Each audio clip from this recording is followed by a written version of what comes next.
What's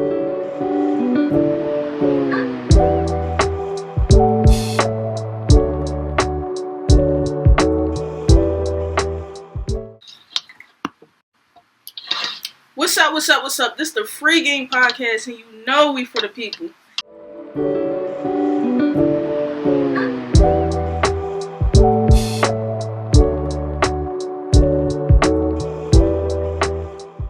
Today I got here with me, Bria.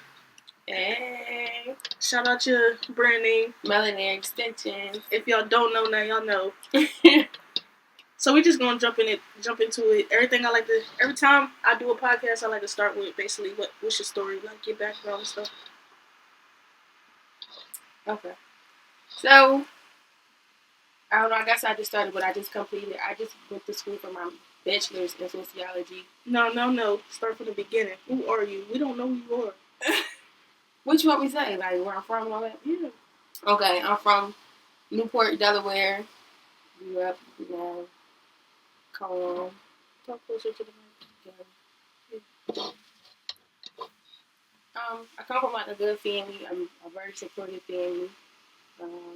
Went to high school at Del Castle High School. Then I went to college at Morgan State. I just graduated, got my bachelor's in sociology. Now I'm going back to school for a master's in psych. So I started my business, I want to say, officially 2 years ago, but I wanted to sell hair since I was in like high school. I just didn't know like the tools or where to begin at. So I started like my junior year, sophomore year of college, really trying to like pick my feet up off the ground, doing more research, and trying to fund my business and stuff like that. What going back to like your degree and stuff like that? What inspired you to pursue your bachelor's in sociology? At first, sociology. At first, I was a nursing major. Stop staring. At first, I was a nursing major because I used to do the CNA work before I went to college. Okay. So I'm like, that's something I could do. Then I got into it. I'm like, this really not for me. Like, I knew I wanted to help people and be in that kind of field, but I just knew nursing wasn't it. Like, I was passing on my classes and everything, but I'm like, this don't feel like this is where I should be at. So I changed it to sociology, the study of human behaviors in society. So I felt like that's more like my fit. Mm-hmm. So that's kind of where I went with that. And why did you want to go back to get your master's in psychology? Two things. So when I changed my major, at first I was torn between sociology and psych, and I went to sociology because I kind of like the foundation more. Yeah. And then I always liked psych. Then I took a social psychology class. So I'm like, oh, maybe I should get my PhD in this. But in order to get your PhD, you got to have a master's. So I'm like, why not just get my master's in psychology and I already got the foundation in sociology. But psych, I don't know. Psych, I feel like it gives you a kind of different pathway. Sociology is kind of more behavior. Psychology gives you like the more neuro background knowledge and why people act the way they act or why society is the way it is. Yeah, I took a psychology class because I'm in school for elementary education, so it's not too far off, but yeah, it's not the same. I mean, I feel like a lot of times stuff like that, like social behaviors and stuff like that, I think even education and falls into like the same category. Yeah. So you want to go back and you want to get your PhD? That's the end goal. The end goal was to get my PhD. Now, what would you do when you get all that? Like, what's your goal? To have like your own office or something? Since I was in like, I want to say my 9th grade year, I made like in Del Castle was a go-tech school, so they make you tour all the shops. Mm-hmm. And one of the shops I toured was a business. And you had to come up with like a business plan. And the business plan I made was a community center called Umoja. And then Umoja means unity in Swahili. Okay. So that was like my whole... Yeah, I was learning. So that was my whole thing since I was like young. I always wanted to do something like the community and stuff like that. So I feel like with my degrees and stuff, that'll help me like do that. Yeah. Be able to get back to my community, black people, stuff like that. You can, and you can do like TED Talks and stuff like too. That's decent. Since your academic background is kind of like it's big, like how has that influenced the way that you see the world and like your business altogether?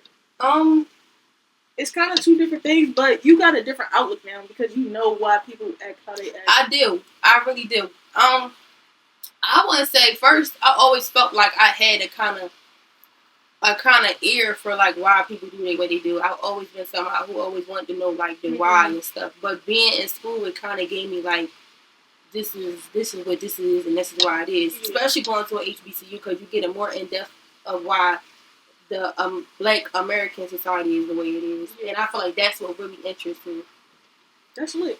So like when you go out places and stuff like that, I mean, with the friend group that you got, it's so bad. It's so bad because I really feel like I be analyzing stuff like if my friends are a certain way, I be like, this could be like, and I know their background story. Like this is what connected this to this, and this is why she got like this, and this is why she. I do that too. Even though I took like one psychology class, I don't know. It's real though. Like that's the kind of course that'll really stick with you. It don't really have to be one like.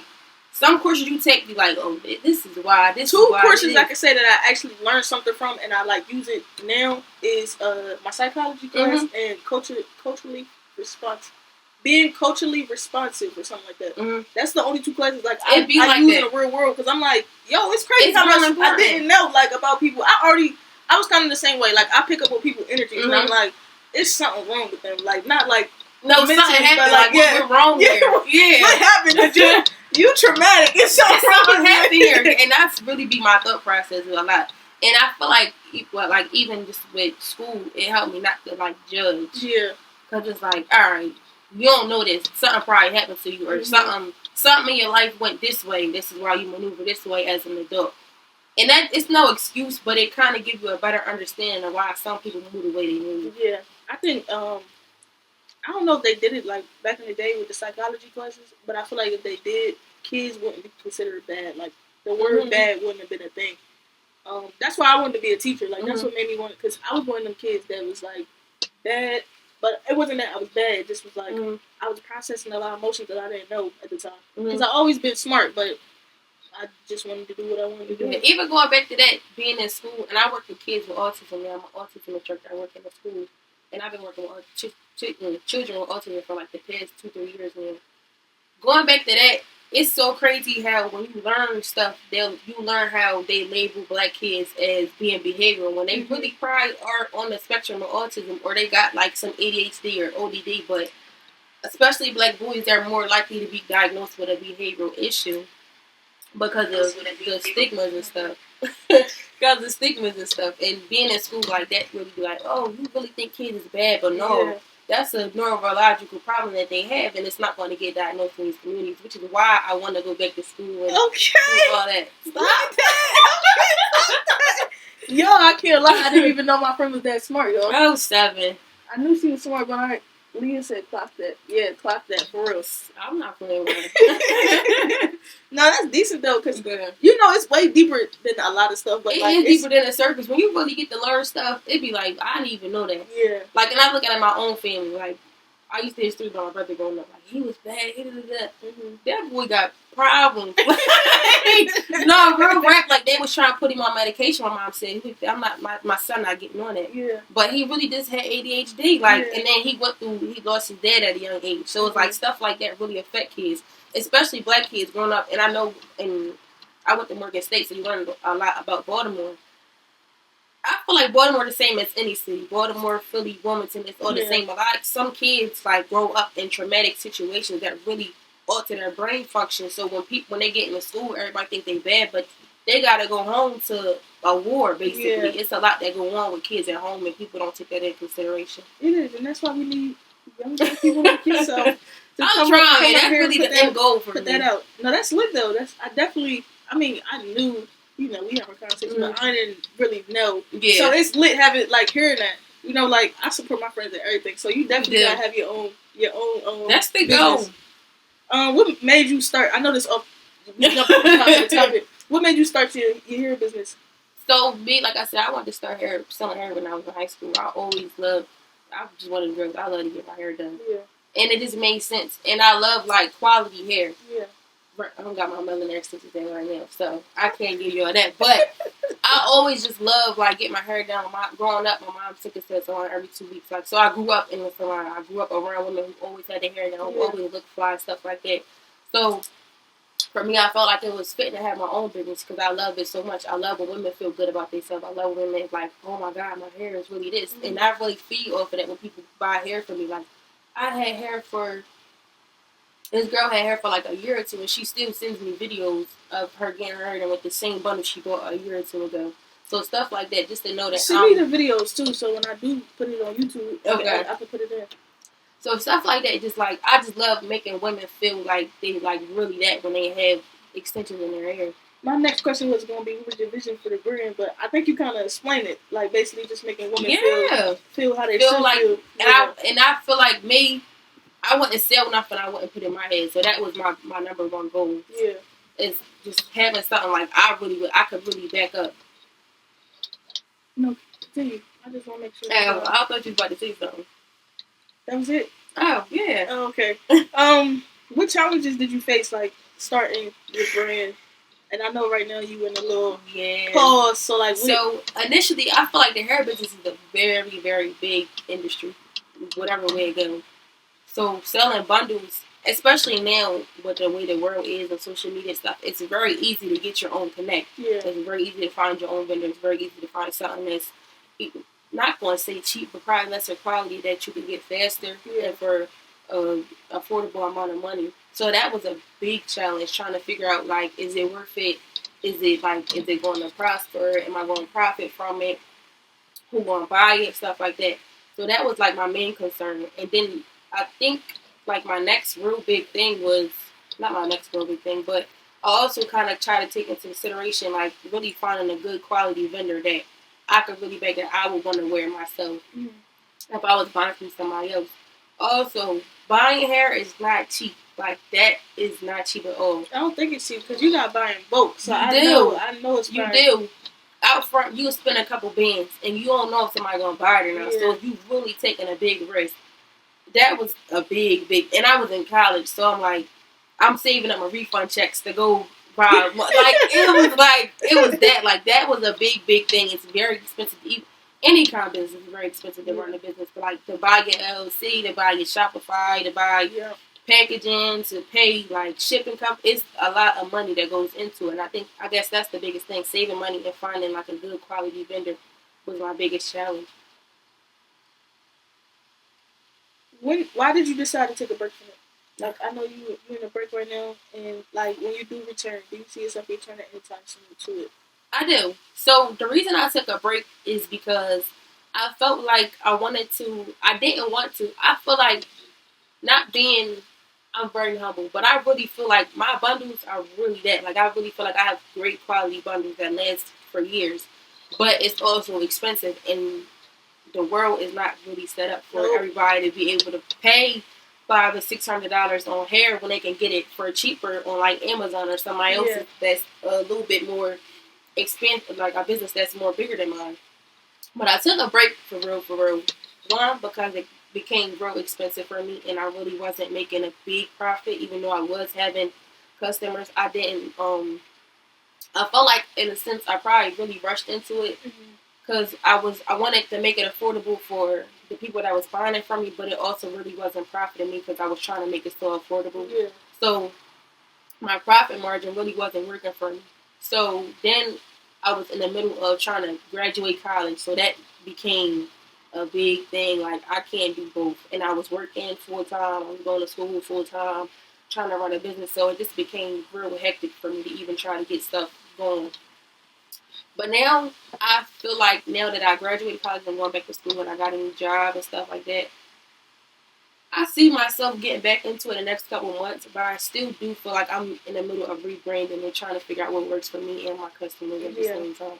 I think the same thing for me. Like, after dropping the clothes I just dropped, and, like, seeing how it went, you know, it's still only been like a week, but, like, just me seeing the turnaround, I'm like, I gotta step back and rebrand, you know what I'm saying? Because it just didn't go how I wanted it to go. Yeah. You know, like, sometimes you put in your profit like farther than it really should be. Yeah. You trying to help people, but it's like, how much I'm gonna help people with. If you could spend that on some Dior, spend that here too. Spend it on me, yeah. Well, kind of going back to, like, how challenging it was running the business and stuff like that. Did it change your perspective on, like, I can't say that word. Entrepreneurship. Yeah, that word. Yeah. And, like, be able to have self-care and financial independence. I know I just threw a lot at you. Yeah. I feel like it did change my outlook because at first I feel like sometimes it really could look real easy to have a business or be like a business owner, but it's not easy at all.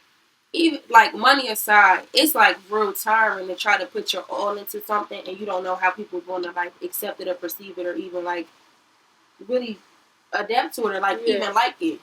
Like I know when I did my photo shoot for my business, I had like this big idea. I wanted to be in a warehouse. I wanted to be like I had this whole plan, and I just feel like it didn't really go nowhere. It didn't go nowhere. That's how, and that's exactly like I feel the same way. So we kind of in the same, boat right now. Like I feel the same way. Like I had this whole vision. I'm like, yo, this joint gonna be tough, and I'm getting before I even dropped it. I'm getting the likes in the comments. And everybody like, oh yeah, you got drop it, and then you drop it. And it's like, yo, I didn't get where y'all at. Yeah. Don't keep liking the picture, don't shout. You know what I'm saying?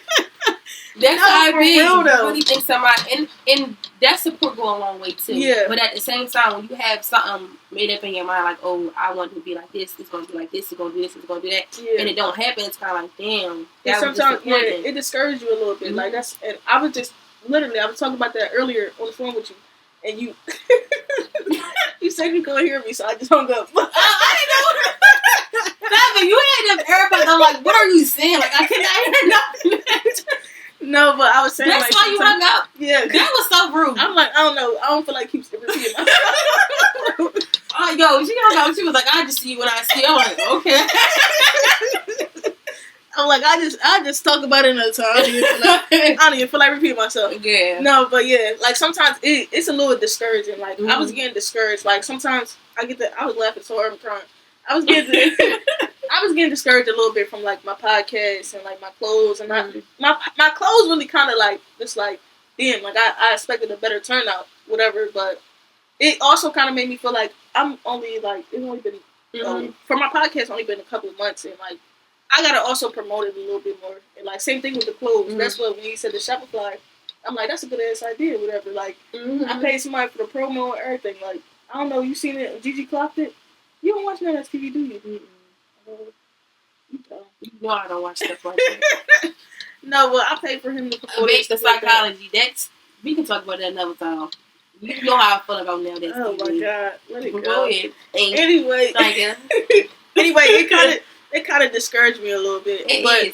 But I'm like, I can't expect something overnight. You know what I'm saying? It takes sometimes it really takes years for people's business to pop off.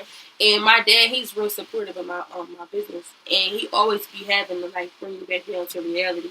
Especially when I get discouraged about sales, he'd be like, "You really gotta understand, your business may not be able to fund like your bills day-to-day life, but if it's something you really love or something you want to do, then you gotta stick it out."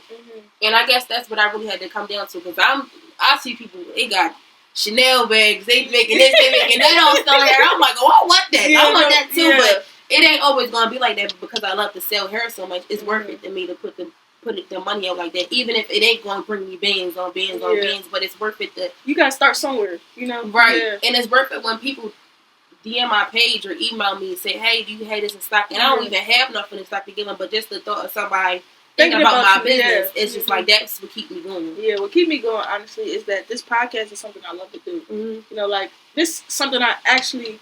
Don't mind putting my name on. Like, even my clothes. I love doing my clothes. But, like, my podcast, it gives me a different feeling. Like, it make me feel like, oh, yeah, this is going to be it. Even though I don't got the views and stuff right now. But, like, this is... It's going to get there. Yeah, I know that now. Like, I know that now. I get discouraged. But I do know that. Like, I listen to a lot of YouTube videos on, like, content creation and, like, building your podcast and, like, building your brand and stuff like that. Only because I don't know too much and I need to learn about it, whatever. But... I can't give up on something that, like you said, like I'm not gonna see the money right now, but like when you love something, it's worth it. Yeah. Yo, we just talked about whole different things. Going back to basically your education, what made you shift from sociology? Oh, you kind of already said that. What? Psychology. Yeah, why you went from psychology to sociology? Well, how do you plan to use it? We already went over that too. I'm telling you, the conversation just kept bouncing. It kept flowing. When you study, okay, this is one we didn't go. You studying like mental health and stuff like that. How do you view mental health, especially within the Black community, and like for yourself also? Because you kind of like more deeper into it, so it's a lot more that's going into it. I kind of see more the importance of it now because I was always a person like back when like in high school and stuff when I was going through new stuff or even like when I went through like losses and stuff like about 3 years ago when I lost people real close to me. I kind of was like on the verge of like I don't really. Everybody was telling me to go to therapy, and I'm like, I don't really see therapy helping me, and I don't really see this X, Y, and Z helping me. But I feel like that's that way because in the Black community, a lot of people shy away from therapy, even though, and I don't know what it is. I think sometimes people feel like weakness. People view getting help as a weakness, especially Black community, right? And also, resources aren't really available to the Black community to even get that kind of help. So they really like this. What is that? Like that's foreign to me. But studying it, I kind of like really see the importance of it. It's important to take care of yourself. It's important to put that time in. Like this hurt my feelings, or this made me feel this way, and I really got to deal with it instead of pushing it to the side, which is a lot of times what we all do. That's how I deal with that. Like I know I shouldn't because I'm really smart, so like I know right from wrong, but I just be like it's just easier that way. You know? Yeah. But one thing I did go to therapy for is that I can agree with the therapy thing. Is when I came back from the army, I went for my anger, and you know the army paid for it. Oh my God, I'm so glad.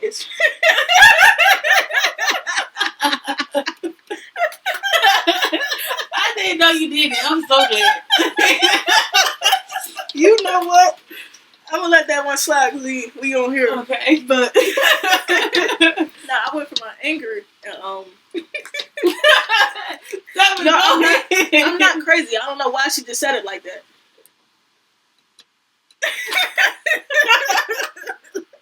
I went for my anger because I was super angry when I came home. Like I don't know why I was so angry. I was already an angry person, but when I came home, it was just like anything. I just go off, whatever. Like when I came home for Christmas break through the army, I tried to fight a cop. I don't remember that, whatever. I don't know how. When my sister, she told me, whatever.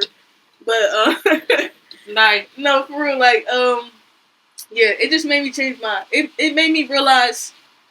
Like, things don't be that deep. It don't be. I can't control everything. And even if it is that deep, I feel like sometimes you gotta tap into, like, another place and go to, like, your secondary emotion instead of the primary one. Because your primary emotion will get you in trouble every time. Yeah, and my primary one is anger. But I went to therapy. That's what back to the therapy part. Go ahead, my bad.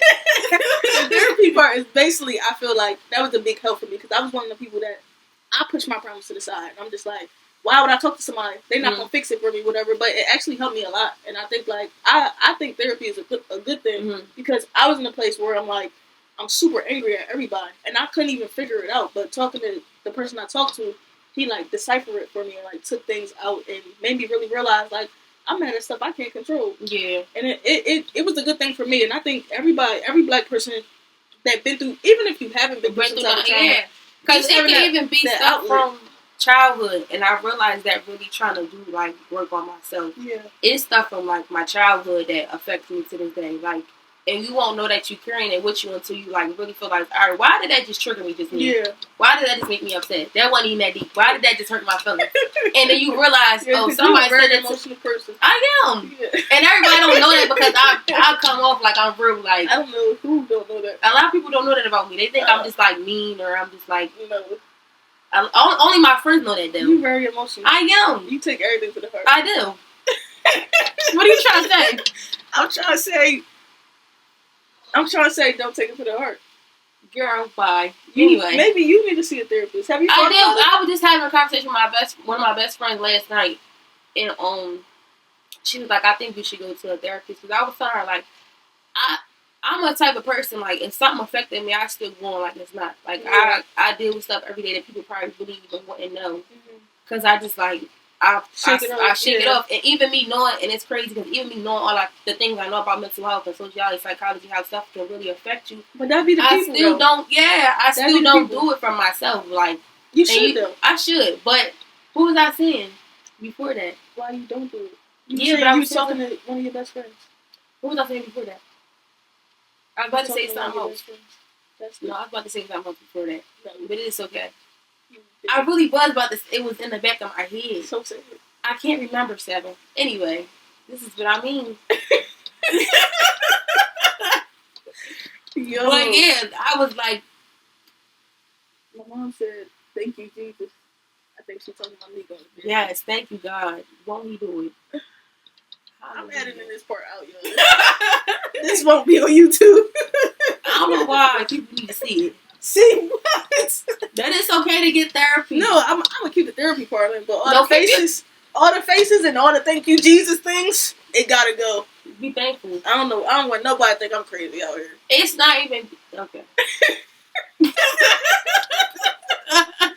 No, but for real though, you should go see a therapist. I think that's one of the best things I have done. Mm. I should go back for other things, just like emotions. That's what I was saying. That dealing with stuff, that childhood. That's what I was trying to say. Yeah, the childhood stuff. Yeah, you don't know how much childhood trauma you carry until you really do that work on the thing itself. I've been talking to my mom about that. I've been talking to my mom about that stuff. Like, you don't really know what affect you until you do the work on it. Because you'll be 35, and then you'll be like, why did this affect me so much? This happened to me as a kid, or someone said this to me as a kid, or I felt this way as a kid, I never addressed it. Yeah, my mom should go to therapy too. Because she got her ways. So yeah, a lot of parents do. So should my grandma. We are now... we are now... I don't know what you're trying to say, Mom. But yeah. No, for real though, I think a lot of people in the black community should go to therapy because it's okay to get help. I know we got distracted, all the laughing and stuff like that. That's what happens when you bring your friends. That's why I said I was off my rocker. I couldn't finish my chain of thought because you started laughing. No, you made me laugh.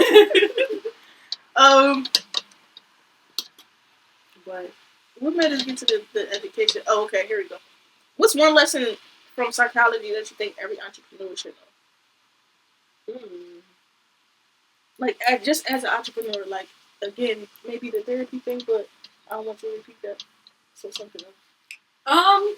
Maybe not psychology. I'll give one for sociology. Yeah. I think being in tune with the way the world is very important in your business. Being in tune with what's going on, being aware of even financial situations, or even marketing, knowing your niche. I think that's very important to know who you're selling to, and knowing the people around you, and knowing what's going on. Yeah. This off topic kind of again, but balance in school and your business, it was challenging. Girl. So like, how did you stay motivated and like manage your time? I don't know. Right now, I'm all over the place. I am. I feel like in school, I'll say this. My first year, I was home because of COVID or whatever. So school, I kind of really wasn't really worried about it because I was working, and I really wasn't going to go back to school. I really was going to drop out. I really was going to drop out of school because I'm like, I'm working, I'm home. Like, this situation I got right now is cool. I don't need to do nothing else. But then I ended up going back. And I think the people I surrounded myself with helped me to see the importance. And not only just education. Like, when you go to college, you really learn life. You really learn a lot about yourself. But I would just say the people I surrounded myself with in school really helped me to stay on track with in that aspect.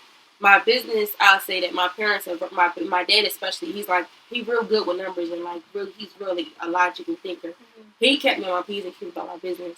Life, I don't know. It was all over the place, but again, the people I surrounded myself with, even just like the people, my friends from home, like, yo, stuff like that, it really keep you grounded. When you got good people around you, and they keep you grounded. Yeah. And I had to want it for myself. I think that's the most important part. I really had to want it for myself because it don't matter how much somebody could tell you to do something or motivate you, or you really got to want it for yourself at the end of the day. And that's really what it came down to. I know for me, I redo my schedule every week. Like, I really want to do a schedule so bad, but the ADHD in me will never look at it. I try, so I have alerts that pop up to my phone. I started to do that now. I started to write stuff down in the calendar on my phone. Like when I had a physical calendar, it wasn't working for me. Yeah, I try to do the physical calendar and stuff like that. You see the thing on. That's another way that like it helped me, whatever. Like to see it every day. Every week. Yeah. What my plans is every week, but for a long time, well, since the beginning of this year, 3 months? It feel like 7 months. I'm telling you, it just seemed like I'm just doing something every day. It do be like that. And it's just like, yo, I don't know when I'm going to have time for myself. But, I make time. Sundays. Yeah. I love my Sundays. Don't nobody call me. Yeah, please don't call me. I think for me, I be so, like, I need to take a break so bad. And then I take a break and it turns into a week. and then they turn into another week, and then they turn into a month. And we gotta break out of that because I'm trying. Not just you, because I do the same thing. Well, I haven't been doing it recently, but when I take a break, I be like, I feel so lazy. Like I feel like I could be doing something else. Like I ain't go to boxing today, and I was like, I feel so. I should do something. Yes, that's why I started editing the video. But like just having that motivation for you. That's why I got alarms for everything. That's what I'm saying. Like I even got alarms to like. All right, I just need some sleep to myself because I work 10 hours a day and I'm surrounded by people all day.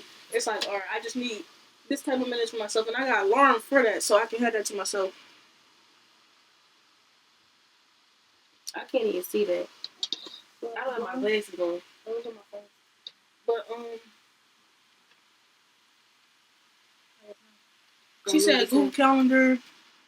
Really be block after block after block making a schedule. It do be. I had that for my job, but I didn't have no personal stuff on it. I really just had it for my clients. It just gives you the day right there. This is what I do, and it doesn't give on TV. See, I do it on my regular calendar.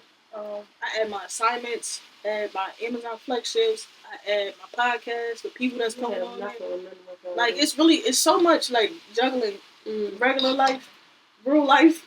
And your business life. And then you gotta work a 9 to 5. It's like a lot. Yeah. And I'm the type of person, I think I deserve a break. And when I get overstimulated real quick, and I always gotta go to sleep. And that be my biggest downfall for real. I get so overstimulated when stuff just going on. When I'm trying to figure out my business stuff, when I go to work, trying to figure out school, I'm like, let me just take a nap. And I take a nap and it be over. You know what? I broke myself out of naps for a long time. I don't know what that is. Anyway, for a long time, why are you laughing? No, but go ahead. Because why you just say that? Because I don't know what that means. Oh, I don't know what that means. Get up off here.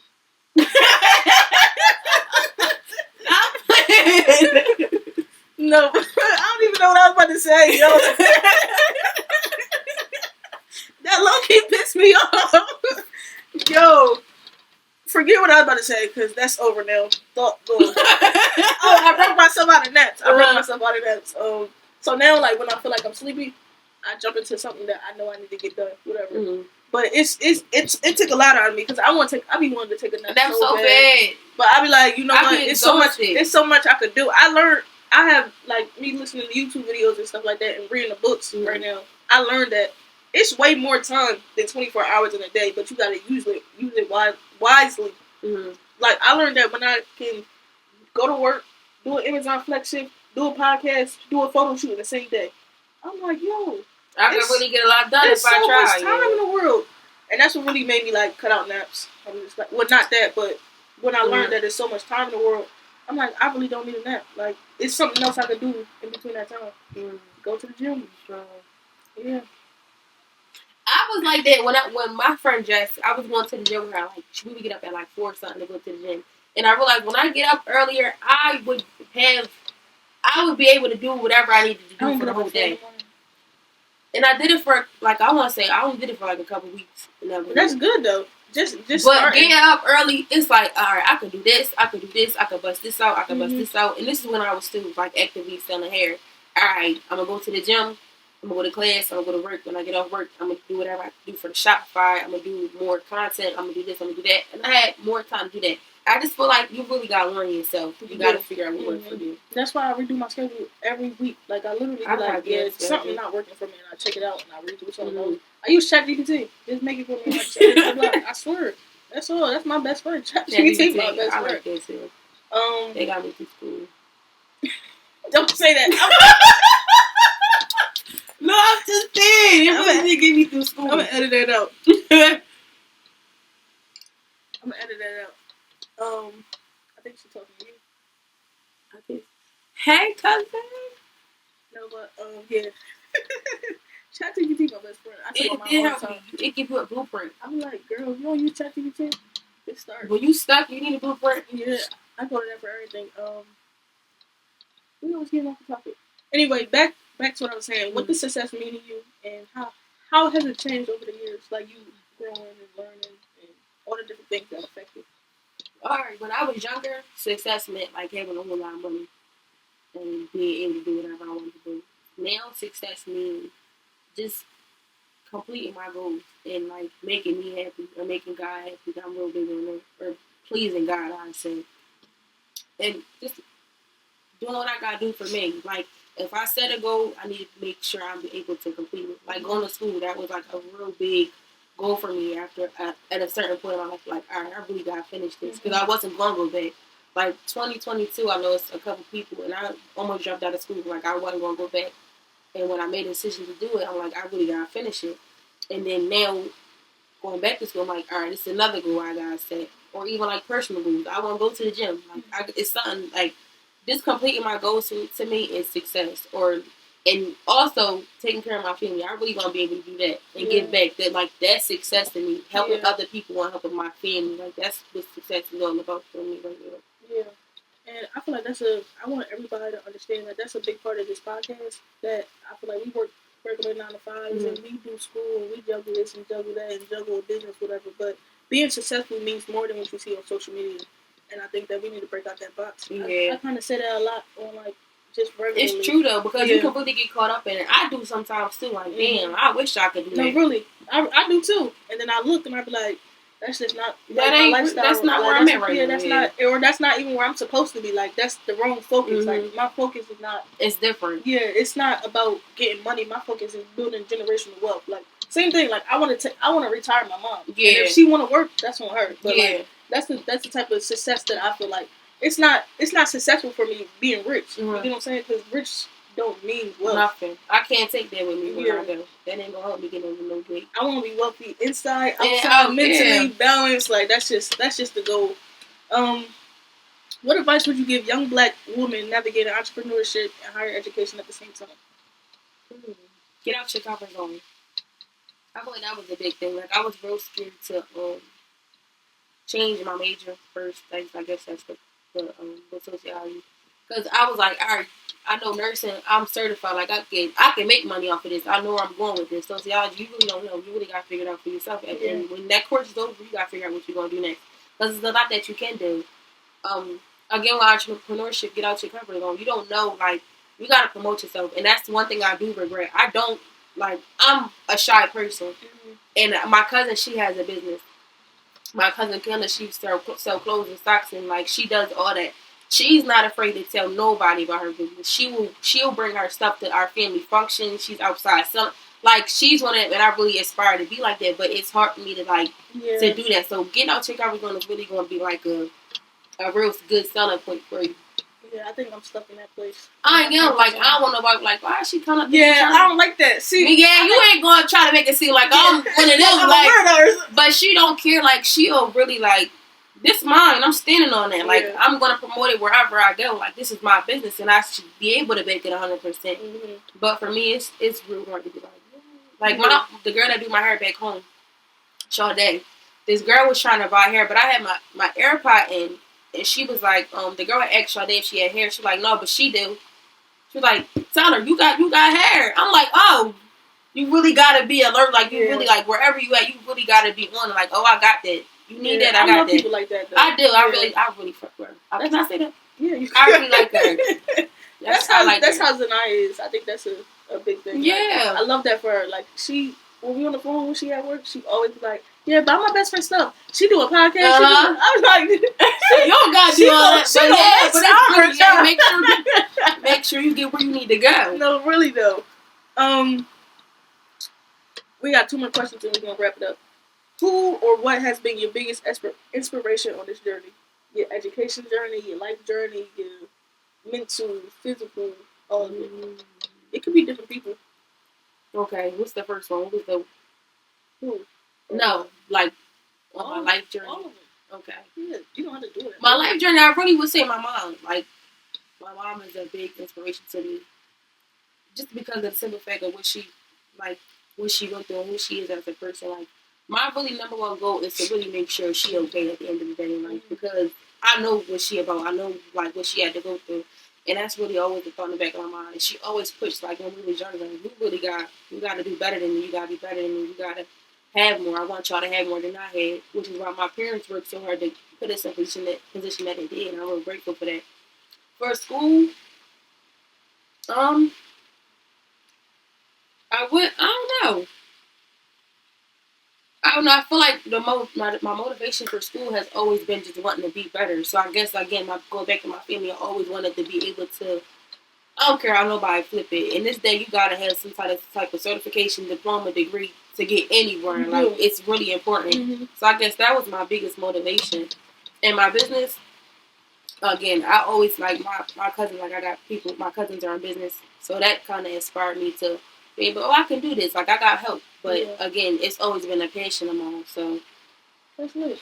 And the last question is, you gotta give advice, a free game to everybody out there. Oh my gosh. It could be in the beauty, the hair, education. Matter of fact, just do both. Okay, so I'll start with beauty. Don't let nobody tell you what is beautiful. Like beauty is in the eye of the beholder. Like don't subject yourself to society's terms. Like be your own person. Clip that.